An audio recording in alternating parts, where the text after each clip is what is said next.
All right, we're gonna call the February Parks and Rec Commission meeting to order. Let's start with the review of the February meeting minutes. Can I get a motion? Motion to accept the meeting minutes? Second. All those in favor, say aye. Aye. Aye. Opposed? Approved. GPR financial update? Does anyone need a copy? You need a copy down there. Jeff, looks like you have one. It's already printed. Yep. Sent it out late. Tried. Sorry. I got there early. I know. You guys are fancy. Got to see it before the meeting. Okay, so for the month of February, we had an increase to the fund balance, and just under $7,000. And you can see it listed out, the gains being the after-school program for $5,700, youth baseball and softball I lumped together, which would be, registration monies coming due, I would assume. I didn't know about the senior program, so maybe you had a chance to take a look at that one.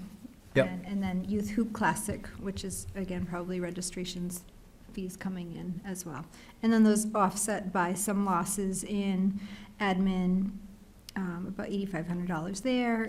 Trips, $2,250. My guess there is prepayment for some of the trips for the summer program. That is actually the red prepayment for the Red Sox Okay, all for right, this coming summer. there you go. And then youth basketball, about $1,000 there.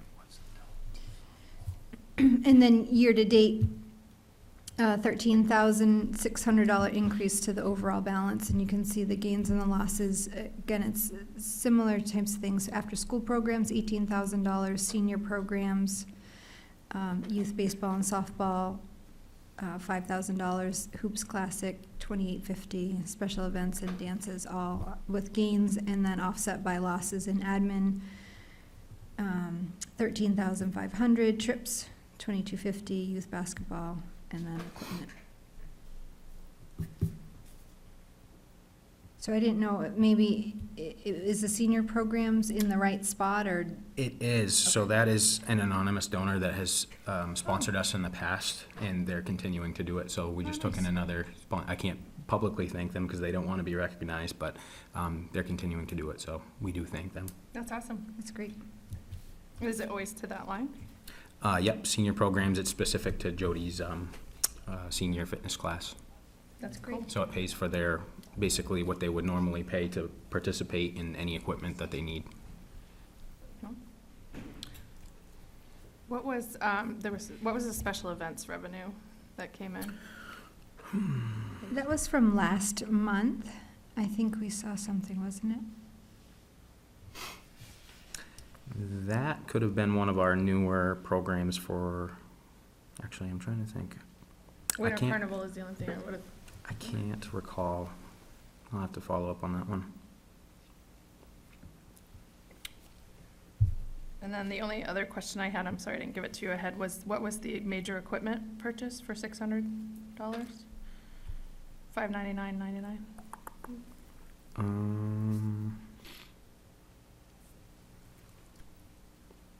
That's another good question.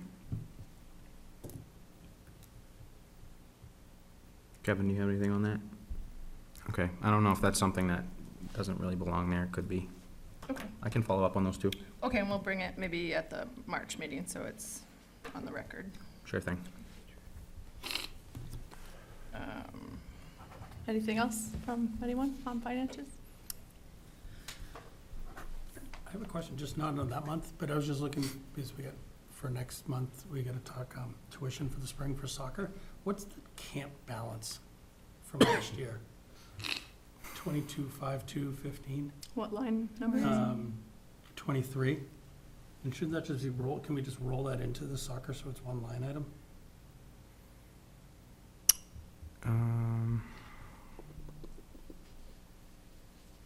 I mean, I suppose we could.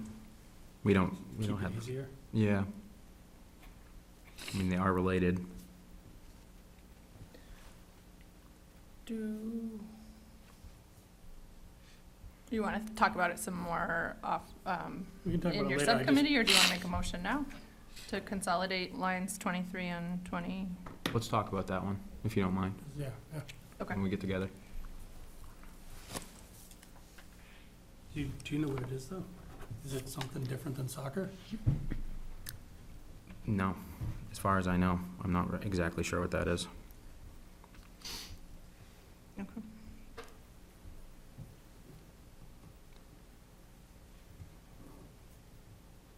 Anybody else? And then I know that we had talked at our last meeting about, and I see it on our agenda, the Joe Stone Scholarship, so I'm not sure if we should wait until then, but we had an action item to talk about spiking out some of the funding for youth scholarships.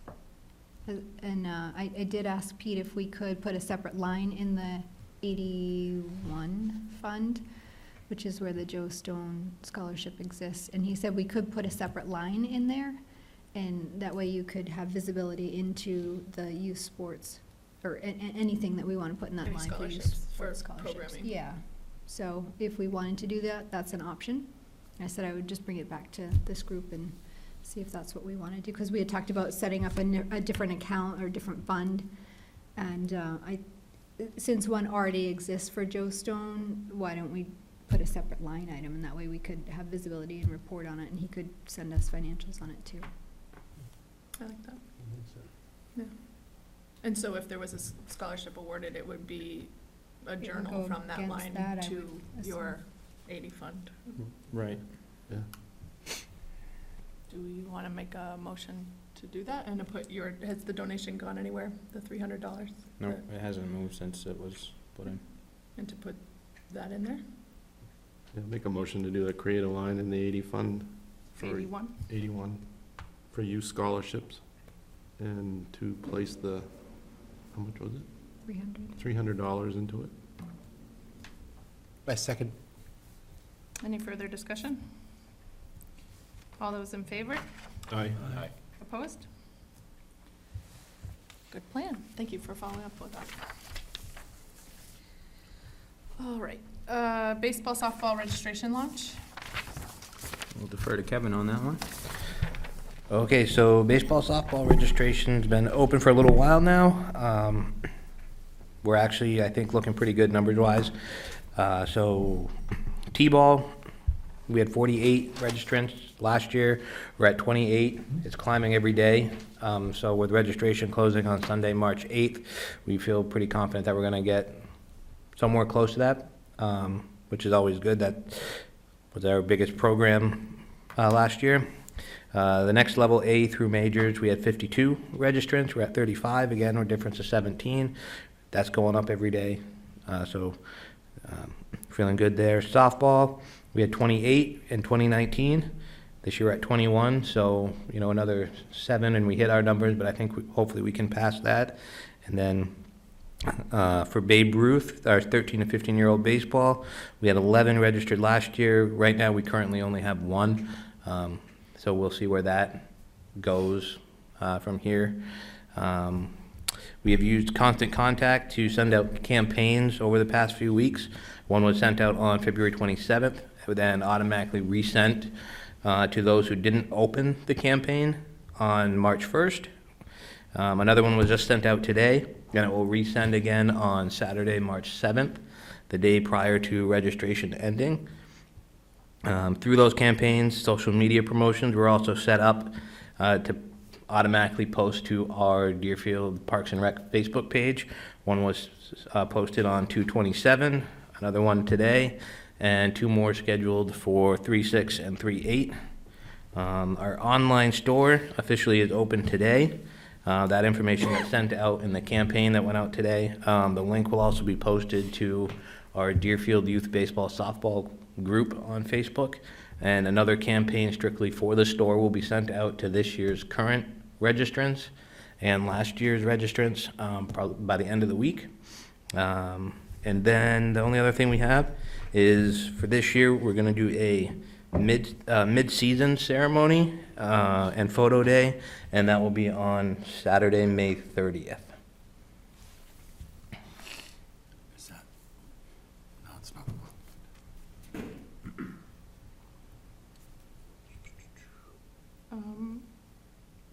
Is it in your communications, I'm sorry, I didn't read them all, about the evaluation date? Because that snuck up on, I mentioned it to Mike and he, Yes, it is in the campaigns. It's listed, I'm pretty sure, in there. maybe carve that out as a social media post or something, Okay. just so people have it on the Yep, absolutely. radar. Yep, 100%. It's the 14th for baseball, only baseball, right? Correct, and it's for those that are league age 7 through 10. So when registration closes, we'll take a look to see how they sort of need to be split. In theory, we'd like to do the 7 and 8-year-olds for the first about hour and 15 minutes, and then give us 15-minute break to kind of reset up to then bring in the 9 and 10-year-olds. But we'll see exactly what the numbers Do you look have a like. time? Was it posted? Yeah, so to- it's advertised 9 to noon. But then with that, we'll have the two groups split up by age. So that will also be getting sent out with the specific times once registration has ended. Okay. I might pop a note to our team from last year just to, Oh, that'd be perfect. helps a lot. Yep. So I'll make a note to communicate the player evaluation day.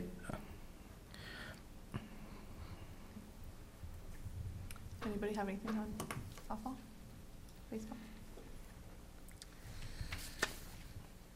Good. Hoops Classic.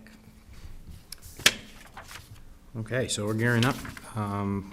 We finished with 30 teams registered this year. That's down a little bit compared to years past. We did have to change the date range. Originally, long story short, we tried to move everything up this year to have it back-to-back with the end of the season, because that was some feedback that we received. There was a significant gap in between the end of the regular basketball season and the start of the Hoop Classic. So I tried to rebut that by moving it up, only to find out that many of our teams that traditionally participate had conflicts with the Manchester Suburban League. So we had to go back on that and then push it back into our original trajectory of when the Hoop Classic usually starts. So we may have lost a couple of teams by doing that. That's very, very possible. But we would have had a real problem if we had kept it where it was. So that's kind of the rationale for moving it back to where it originally is. And I think at least going into next year, we'll plan to do the same thing unless we can figure something else out. But beside that, we're looking pretty good. We have 4 divisions. There will be no A's or B's this year, set to begin March 16th, which is a Monday. So that'll be a little different. Normally we start the beginning of a weekend. So it'll be 3 games Monday through Thursday, 4 games Friday night, and then you'll have 12 on both Saturday and Sunday for one weekend. And if we stay on pace, we get lucky with weather, we'll be done by March 27th, which is a Friday. So we'll have 2 championship nights back-to-back, Thursday, Friday. So with that said, still looking for assistance with the event, of course. Katie put together actually initiated the Sign Up Genius. I put that together, sent that out. So we have people signing up on that, which the support looks pretty good so far. Especially that weekend, the 21st and 22nd, we're going to need a lot of help just getting through those 2 days. But looking good so far and no complaints there. So hoping to get, again, the families that they have participating kids in those games, that hopefully they'll give us at least a few hours of their time at some point in that 11-day date range and make things go nice and smooth. So that's the goal. Of course, everyone's aware of the coronavirus that's going about. So that's obviously something that we try to think about with a large event like that, where you're roping in people from different areas. So I'm working closely with Denny, who's the deputy health official for town, and we are in contact with the state health authority, and kind of just staying open to their guidance about how this is progressing and how it's affecting the different communities around us and what steps we should take as this approaches. At this point, it doesn't seem like we're going to have to take any action to step back and not do the event. If we take every precaution, hopefully nothing's affected at all. So I do have a list of things here that we plan to do during the tournament, as well as leading up to it and post-tournament. just to kind of keep everybody in the loop as far as, you know, how things are being affected. Because it's something that you have to keep in mind, of course, when you're bringing, we expect probably somewhere in the realm of 1,500 to 2,000 people to walk through the doors in the gym throughout that 11-day period. So something we definitely need to think about. Has there been any concern from the school that we're bringing that many people in and out of the school every day? There hasn't been to this point. Do we want to reach out to let them know we're on top of it and thinking about it? Yeah, I mean, yeah, we can definitely, I can initiate a conversation with them.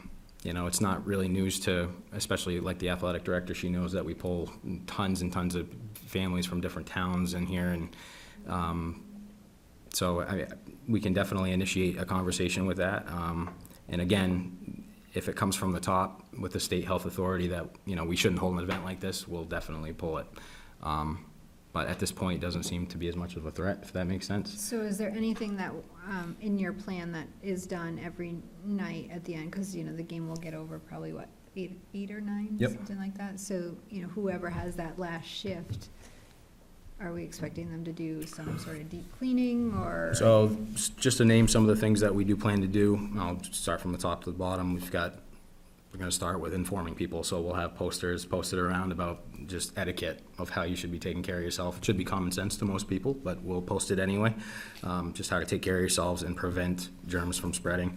We'll have things like latex-free gloves for anybody who's working the tables. Handling food with the concession stand, we'll provide that. I'll have extra wipes for cleaning like you initiated there with that. We'll make sure the bathrooms are taken care of, the water fountains, you know, all these small things that will add up to make the event safer when we're facilitating it for all those people. And as well as post-event, I alluded to that too, just keeping in contact with coaches and having roster information and staying up to date day to day, just so we know exactly who was in there and when.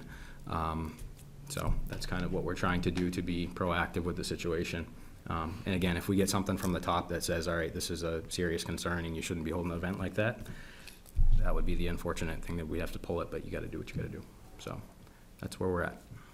Have we been in contact with Tim Griffin about the lights and Yep. sound and stuff? Yep, so we coordinated that. I think the previous Saturday, we were set up to Yep, so work with him to get that set. The 14th, so after the player evaluations, he's gonna be there a little after noon time, Okay. to start pulling everything in, so we can try to get it all set up on that Saturday.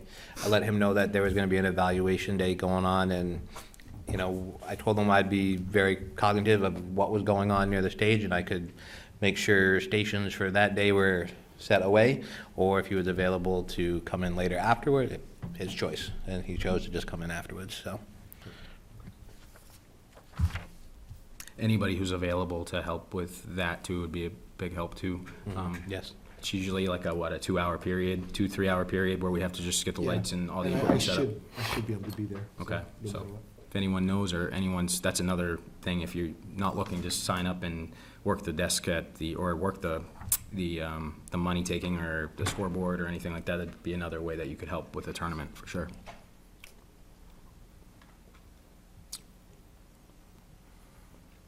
Anything else on Hoops Classic?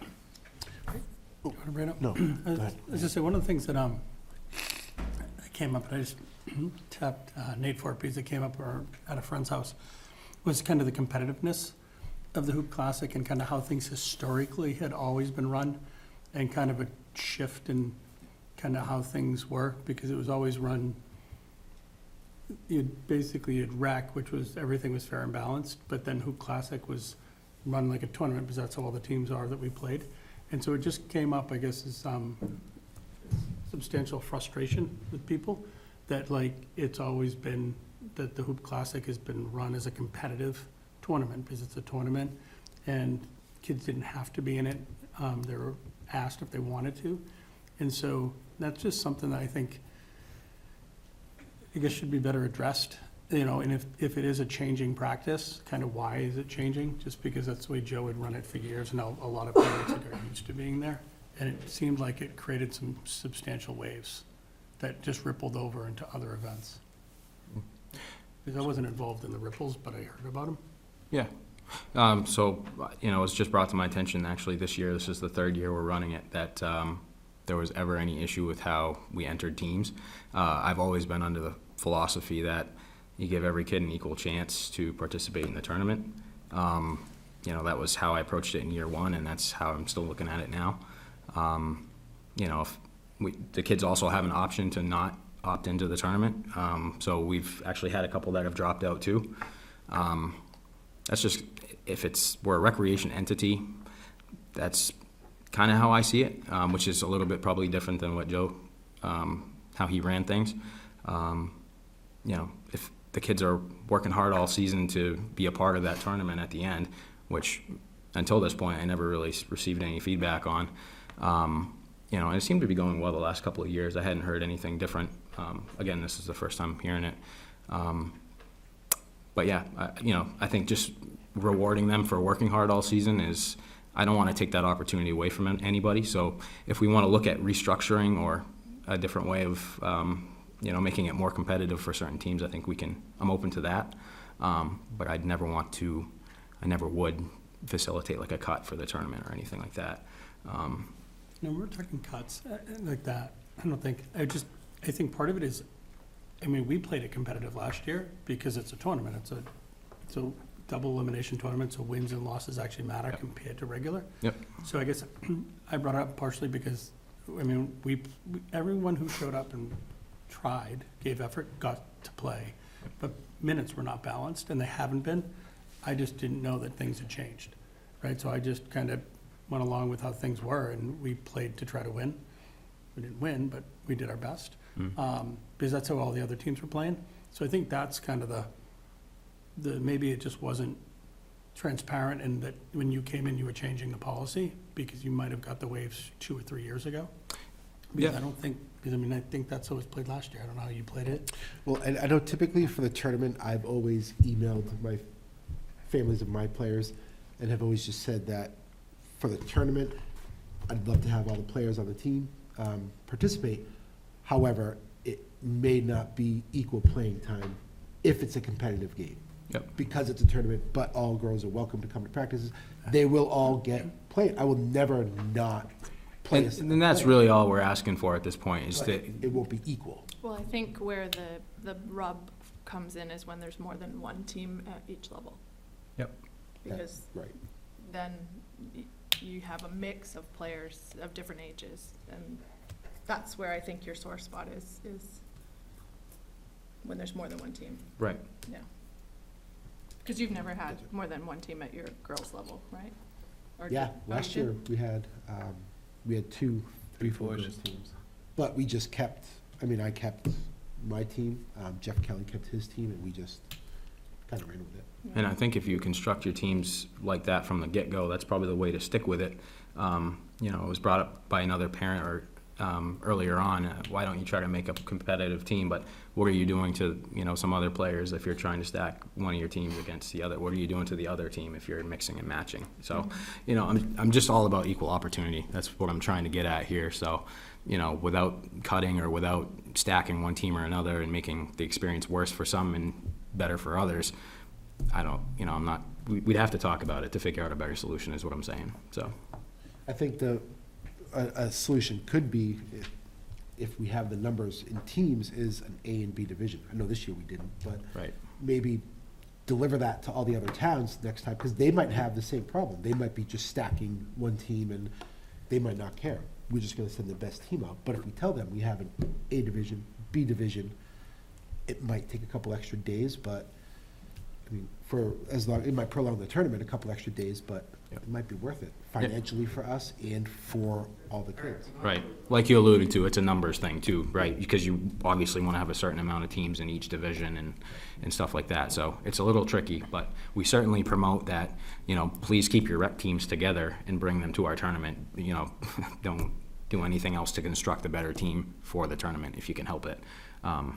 That's how But I I've think that approached kind it. of just runs contrary to a tournament where the goal is to not get eliminated. You're Yeah. going to go with your strongest team. Well, That's- I also, I'd be interested to see what the other communities are doing. I mean, I know we're trying to do our best to keep our teams the way they are, and, you know, but other towns, I think, either they have a bigger pool to pull from, or they are combining to an all-star team, and I think that's Well, affecting the competitiveness from our And- standpoint. Yeah, and I know for certain, at least 3 towns that are not rec, they're Travel. 100% legitimate travel teams.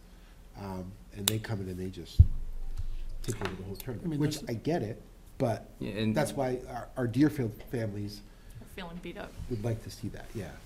you have other towns like Londonderry that send us 9 teams, and those are 9 rec teams. So maybe there is a confusion with what people are sending, and we can do our best to try to clear that up for next year. But it hasn't just been, it's been since day one, even mean, when that's Joe had it. They've always been, quite a few travel teams mixed in, so it's not just recent. Right, And it's always been some sort of a problem, so. sure. I mean, Nick, my bigger thing was just, maybe you guys table it and have a discussion afterwards and post-mortem with the coaches, but just have something in writing so that it's clear. Just, right, that way, at the end of season, you don't have Well, yeah, that occurring. We And plan to do that, but. It does this say all it just right on the came up. flyers too, when they go out, there's no AAU or all-star teams. No, I'm talking about so- internally, like within DPR's program, like with the coaches that, hey, look, we have this, it's always been promoted and laid out, it's not part of the regular season. Mhm. It's an extra, you're welcome to have it. So you're that- expected to have it. I Yeah. think the assumption is that if you're coaching a Deerfield rec team, that you will bring that team to the Classic. Laid out, Yeah. right? It- But we, because it's always at least laid out to us as, hey, we really want you to be there, right? But if you're not gonna, you don't have to, right, type of thing. And, I mean, we lost 2 or 3 girls last year, which actually was helpful because we had a big team. But that was just how we laid it out. So if it's gonna be different, just make sure, just have something that all the coaches kind of are on the same page, because then I think if it's laid out up front, parents know, hey, this is here, you're expected to be part of this tournament.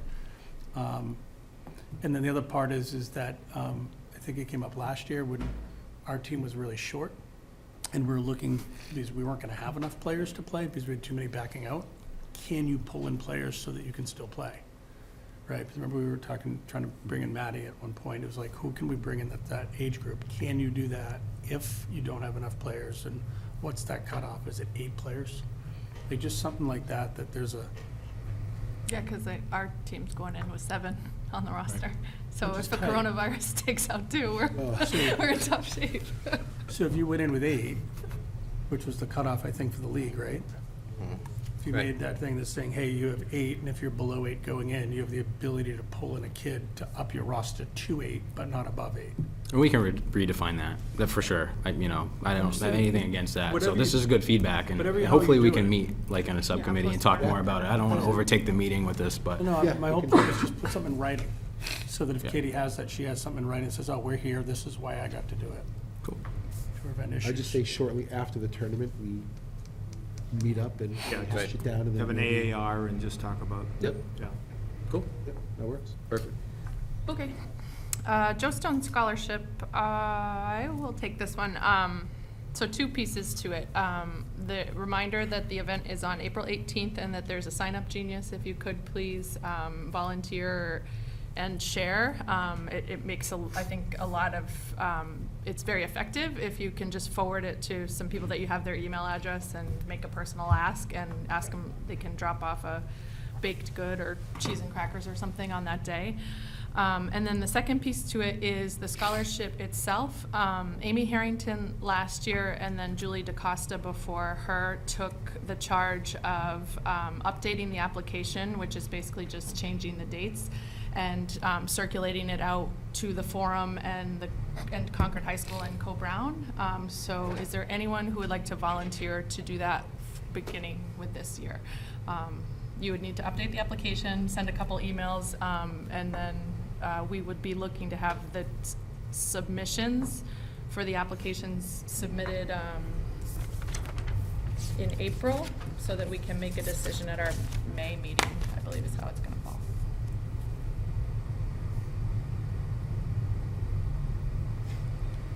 Anybody? It's not a lot, I promise. I can do it if you just forward me the information. Ding, ding, ding. Thank you, Brian. Dwight mentioned that he is happy to give it up, but he would help still, so you guys, I'll put you two together. Okay, summer entertainment series? Yeah, so it's that time of year where we start to plan the summer entertainment series. So I just wanted to kind of start a discussion. I did talk to Katie and Jeff a little bit, since they're part of that subcommittee. And got their blessing to kind of go ahead and just open it up to the group. And so it's kind of like a two-part question. So, next week there's voting, and we've, for the first time in a long time, put money into the budget in hopes that it gets passed for special events and Old Home Day. So that'll be, whatever comes of that is going to be a big play in what we do, I think. So a two-part question is, if the town budget does pass, well, maybe I'll reverse the way I say this. If the town budget doesn't pass, how do we change the way that we operate the summer entertainment series, knowing that each Friday that we, or whichever day of the week we choose, costs us a substantial amount of money, where it really hasn't been attended that well in the last few years, where that's a total of $2,000 that we asked for in the budget, where we won't have that. How would we change that? What can we do to up the participation of it? Is it even worth it anymore? Those types of questions. Kind of get your perspective on that feedback. And then if the town budget does pass, really focus on how to get the attendance up. Is there a night change that needs to happen? Is Friday night not, I know we've talked about this in the past, does Friday night not work well for families in the summer? Is the frequency off? Those types of things. What is your feedback as a group? I think that's what we're trying to collect here, so that we plan it well. How often is it every week you do something? So it's usually 4 regular Friday nights in the mid to late summer that lead up to Old Home Day, with usually 1 gap in between for however we choose it. Whatever's going on, we usually take a week off. And as you guys know, it's usually bands. We've mixed in a couple other things like a magician. We had the BMX guy come 2 years ago. We've talked about showing a movie in the past, if that's something that would cost something too. We're just trying to figure out what the structure is going to look like, because we're heading into summer now, about 4 months out, and what should this look like, whether we have the money or we don't. Could possibly start it earlier and do it bi-weekly? Because Okay. having it 3 or 4 weeks in a row, that might be a lot for, Yep. not every family would go, but if it's bi-weekly, maybe, you might get a little bit more of attendance, or Or maybe even take away. Even doing like 3 weeks bi-weekly instead of like 4 every week. Yeah, take away one of the events, one of the Yeah. weeks completely, and then do it. I think, Nick, why not, we're a small group. Like, is there any way to fire just a quick thing out to the town? And just say, hey, look, summer concert series is coming up. Do you want it? Do you not want it? Is Friday night or Saturday night better for you if you say that, yes to that? And what types of events would you like? Movies, bands? If so, what genre do you like? Other types? Just a little 5-question survey. Okay. And just, Or even, I would even think a Thursday night might be, because a lot of people who are going away for the weekend may be heading out Yeah. there you go, so, late Yeah. Friday and. I want to say that Candia does Wednesday night series, is that true? It's either them or Raymond, I think. Can't remember, or there might be both. Do you have any contacts there to see how well theirs is attended? Definitely try. Maybe a different day of the week. I know Fridays is hard when you go away. What's the money that, so we have in the budget, your salary, half of Kevin's? No. half. Yes, in the And- town budget, yes. And then there's a ask for field maintenance and an ask for summer entertainment, is that how it's structured? Nope, the field maintenance is a warrant article this year. Okay. So in the town budget, the only thing outside of salary that we're asking for is the combined sum of $5,200 for Old Home Day and special events to supplement. Okay, and so Support. you're marking kind of 2 of that for summer series and 22 for Old Home Day? Yes, 32. 32. 32. One of them's Thank you. 32, the other one's 2,000. And what if we looked at, is there a way of kind of generating money during this by You know, Outside. popcorn, ice cream stations, something. You're gonna get a minimal return, because even 2 summers ago, my first summer with town, we did the hot dogs and burgers with Joe, and you're breaking in maybe $100 each night. So if you're spending 2,000, you still gotta come up with some money. Yeah. So that's the tough thing. I think the benefit, though, of having the burgers versus the food truck, it's more volunteer hours, but it was a lot more, a family of 4 could go and for $15, $20 Right. feed their family, as opposed to the food truck, it was like closer to 50. Yeah. So That's kind of the way we're leaning. it's sweat equity. Yeah. But Right. I preferred the barbecue option, Burgers and dogs. burgers and dogs. They're talking about But the I, barbecue. that being said, I don't know that our family made it to any last summer, maybe one.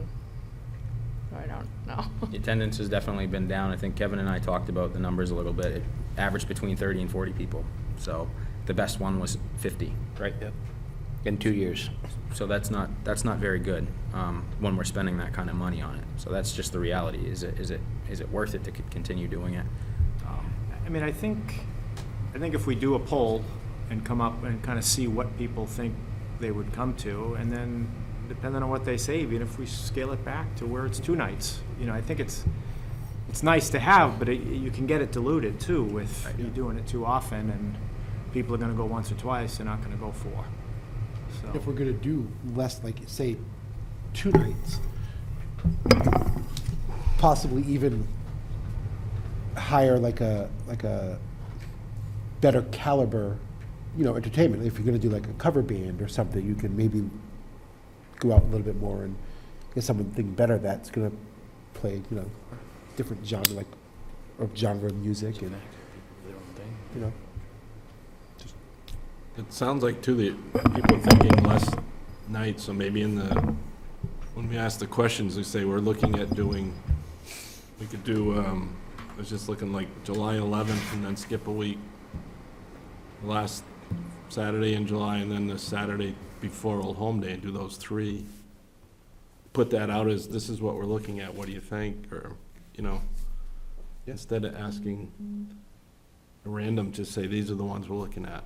Would you be able to attend, or? I mean, but if you ask what night of the week, you have just a check off, then you can find out, yeah, Thursday would be better, or, Yeah, you could ask that too, but you Saturday. could say, these are the 3 we're looking at, would you like other nights, or more or less, or? I mean, I think that Monday through Thursday, you're gonna have people who are looking for stuff to do, more so than Friday, Saturday, Sunday. So I think if we looked at one of those nights, it may get better attended.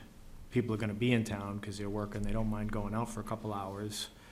You know, you're still getting home early, and again, I think a lot of people are either coming home or leaving on Friday or Saturday.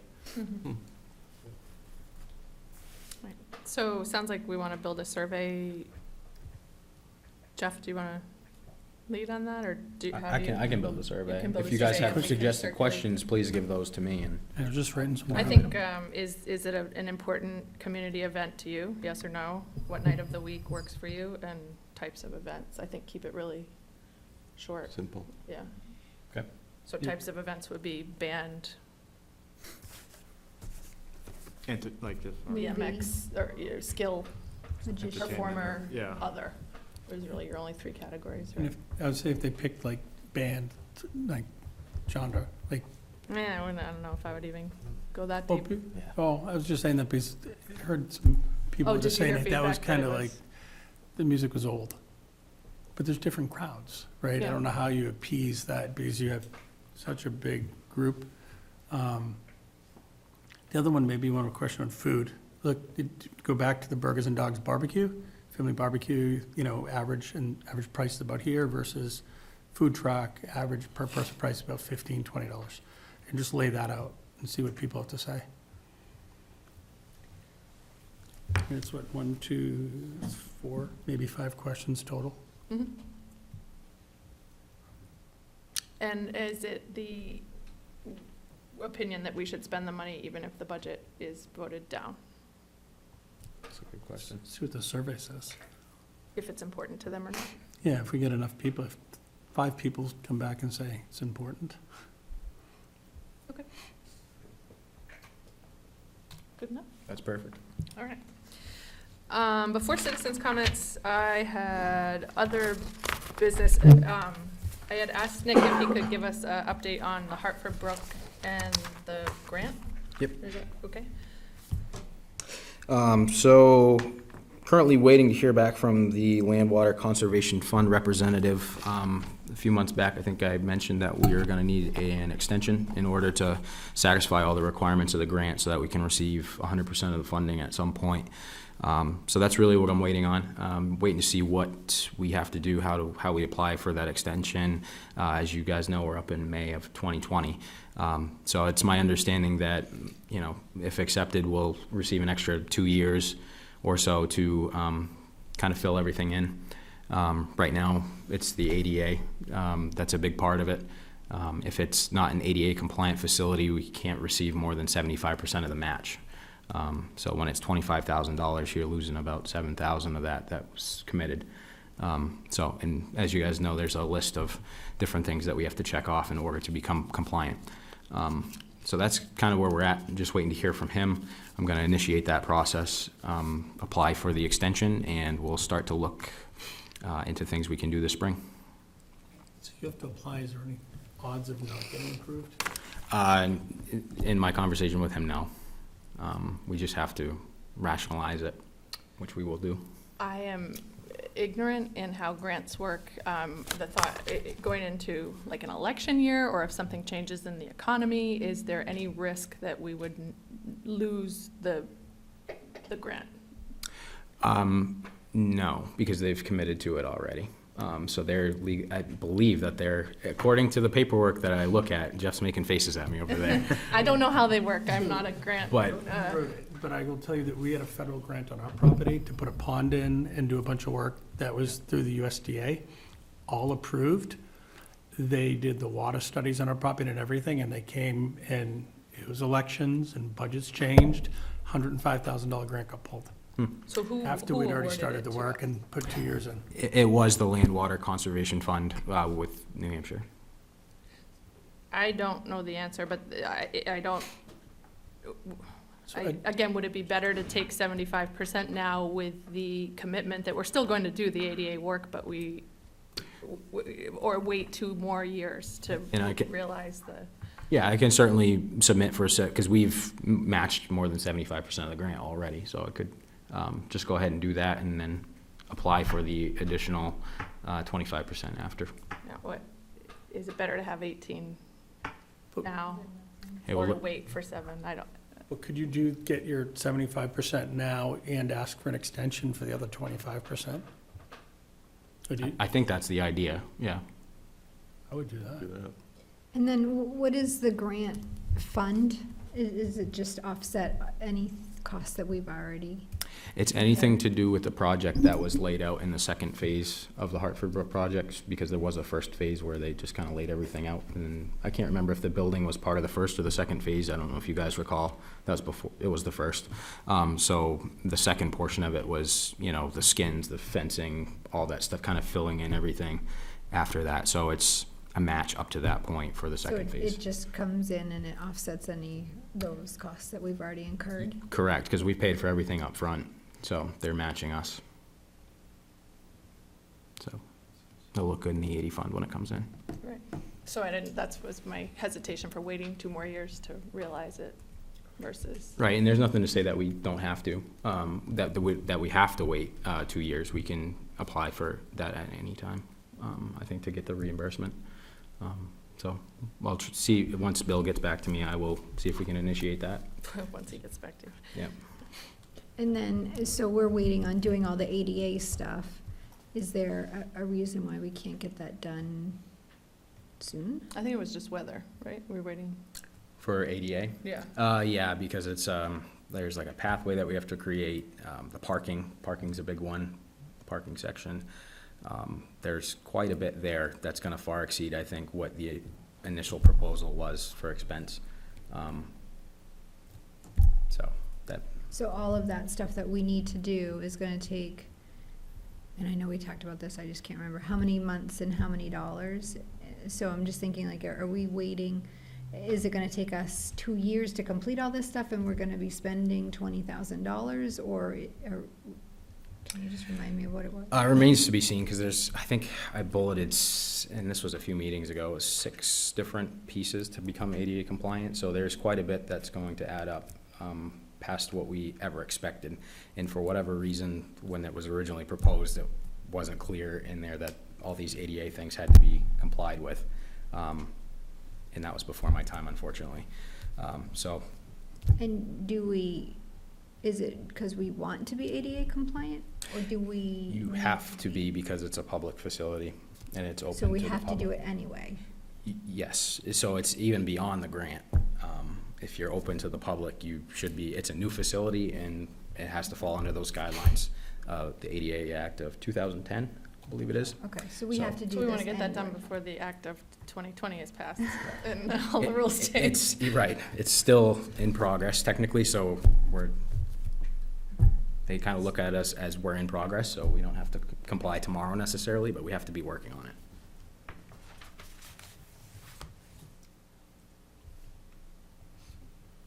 So you're gonna pursue the 75% now and the extension for the remaining 25% to cover part of the ADA stuff down the road? Sounds like the plan, yep. Makes sense. All right, one last thing not on the agenda, we have some vacancies that are coming due. Mr. Brown's term expires at the end of April, and he has agreed to stay on for another term. So if I could please have a motion to nominate Nate Brown as a commission member with a term through April 2023. I'll make that motion. Second. Although, any discussion? Any discussion? You get no rebuttal. All Thank you, Nate. All those Yeah, in none. favor, say aye. Aye. Opposed? And we also have Katie's term coming up. So I move to nominate Katie Libby to a new 3-year term starting May 1st, 2020, through May 1st, 2023. I'll second that. All those in favor, say aye. Opposed? And- And finally, I also move to appoint Jeff Shute to a vacant seat with a term expiring April 30th, 2021, and make that effective April 1st, 2020, That's, Tom. Tom Seat. which is Buffington's Tom Buffington's vacated seat. current seat. I'll second that. All those in favor, say aye. Aye. Aye. Opposed? And we still have one vacant seat from Brian Giard that will expire at the end of April. If anyone knows of anyone who might be interested in helping us out, we'll promote that, and thank you for staying with us. And we'll you. get a new selectmen's representative in April, probably Yeah, May. probably April. April. You know New who that's gonna friends. be? I know who's gonna win. Who's running? Andy. Andy's running again, right? Andy, Dill, and Pretorius. Pretorius. Herman. Anyone have anything else? Actually, I do. Just a quick, I just wanted to recognize, so going back to basketball, our 3rd and 4th grade boys team and our 5th and 6th grade boys team, they participated in an Alton, New Hampshire basketball tournament. 3rd and 4th grade boys, as Katie advised me, they had 3 games. They won one, lost one, and tied one. Pretty good showing for them. And our Deerfield 5-6 boys teams both made it to the championship game against each other. So Deerfield ended up taking 1st and 2nd place in that tournament. So I just wanted to thank the coaches for getting those boys some extra time and into a tournament and doing very well. And is that similar to like our Hoops Classic? Is that in terms of competitiveness, is it rec teams or? It's rec, yeah, it's rec teams. At the To my- 3-4 level, it was just a jamboree. There was no elimination. Yeah, so, and then the 5th, 6th grade was similar to the Tube Classic where it's brackets and eliminations and, That's great. I don't know, was it double elimination? Yes, it was. So it might have Yeah. been double elimination too. But pretty cool that both Deerfield teams played against each other in the championship, so just wanted to recognize that. And, I'm sorry, and last week, my third and fourth grade girls team, we all went to a UNH game, women's game. Our girls got to stand in the tunnel, do high fives to all the players when they came out. We scrimmaged at halftime, and it was just an awesome night from those that were there. I had a blast, and I think that could be something we may be able to set up next year and have our whole program. be a We've part of done it in the past. I know the boys' team went 2 or 3 years ago, and I know my wife set it up with them for soccer as well. Okay. And I think they went this year, right, Mhm, to they soccer? Yeah. Yeah. So I don't know, if you have a contact, I'll ask her, and, I Yep, mean, that's I something do that have we a can contact. probably just arrange for a lot of the teams. Yeah, Mhm. yeah. And I think they do a lot of the community stuff for that. And it was $3 a person. So they discounted the tickets for us. It was $3 a person, whether you're an adult or a child.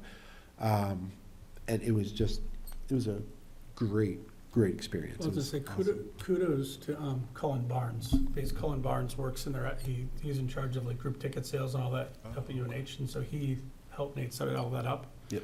And orchestrated the Yeah, whole night. Rebecca dealt with somebody that was like one of the team managers for the soccer when they did it, but I know when we did it for basketball, it was great. I mean, Bryce got picked to go out at halftime and make like 5 shots and That's awesome. he won a ski ticket or something. Yeah, so it was fun. Yeah. And they got group photos and stuff that when I get, I'll be able to share if you guys want, but it was definitely a cool night. The scrimmage was awesome. The girls were just They made the news. pumped, so, did they? Yes, I went and said, MUR announcer was Yeah. there. Oh, okay. So, yeah, it was So pretty it was cool. definitely a good night. Yeah, they did a similar thing with Co-Brown too recently, which I think was pretty well attended. I don't know if it was as organized, but I think the boys enjoyed it. Yeah. Yeah, I think they Those did. free hats. Yeah. But yeah, I think if we have that connection in the group sales, we should Yeah. exploit it. Yep. For, other events too. And I know Cullen does all of athletics, so we could potentially, incorporate that with everything maybe, so can definitely reach out to him. Awesome. Citizens' comments? Motion to- oh, that's Go ahead. one more. No, hold on. Motion to adjourn? Second that. All those in favor? Aye. Opposed? Motion is adjourned. Take it down. No,